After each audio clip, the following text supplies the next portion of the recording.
Saint Matthieu dit, soyez parfaits comme votre Père céleste est parfait.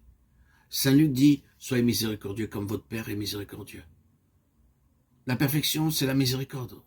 Toute recherche de la perfection qui ne tendrait pas vers la miséricorde et l'amour des ennemis est une perfection de démon.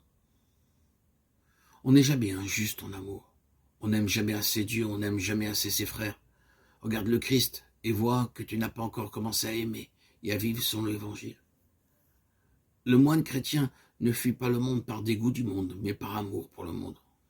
Comme le Christ, il n'a pas dans le cœur la condamnation, mais le désir du salut de tous. C'est pour prier pour tous les hommes qu'il se retire au désert. Il va au cœur du monde. Plus on est uni à Dieu, plus on est proche des hommes. De la même façon, plus on est uni au prochain, plus on est proche de Dieu. Pour faire comprendre cela, les pères avaient une image que nous aimons beaucoup nous répéter ici. Imagine un cercle tracé sur la terre, c'est-à-dire une ligne tirée en rond avec un compas et un centre. Le cercle, c'est le monde. Le centre, Dieu. Et les rayons, les différentes voies ou manières de vivre des hommes. Quand les saints désirent approcher de Dieu marchant vers le milieu du cercle, dans la mesure où ils pénètrent à l'intérieur, ils se rapprochent les uns des autres en même temps que de Dieu. Plus ils s'approchent de Dieu, plus ils s'approchent les uns des autres, et plus ils se rapprochent les uns des autres, plus ils s'approchent de Dieu.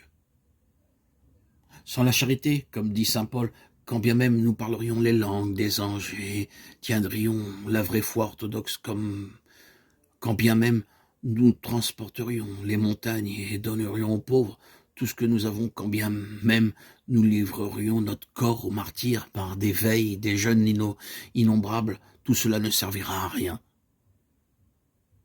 Celui qui aime ne juge personne, n'injurie personne, n'attriste personne, ne repousse personne, ni l'infidèle, ni l'étranger, ni l'impudique, ni le scélérat, et surtout pas son frère catholique ou protestant qui aime le Christ comme lui et appelle Dieu Père.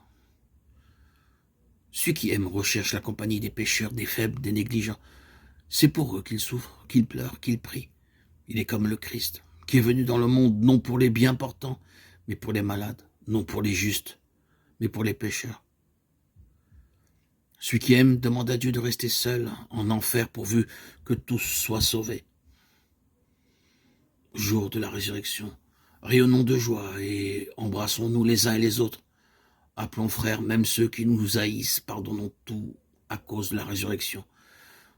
Celui dont le cœur est ivre de joie à cause de la résurrection, comment pourrait-il encore juger son frère? Souviens-toi de Jésus-Christ ressuscité d'entre les morts. Ne désespère pas et garde-toi d'attrister ton frère. Ne juge pas les autres selon ta justice, mais selon la miséricorde de Dieu. Tu connaîtras les larmes et la paix qui surpassent toute compréhension. Réjouis-toi des grâces que Dieu fait aux autres. Là est le secret d'une grande paix. Remercie Dieu pour tout le bien que tu vois dans tes frères qui te manquent. À toi, tu seras délivré des enfers, de la jalousie. Cherche à ce que ton frère soit toujours plus honoré, davantage reconnu que toi.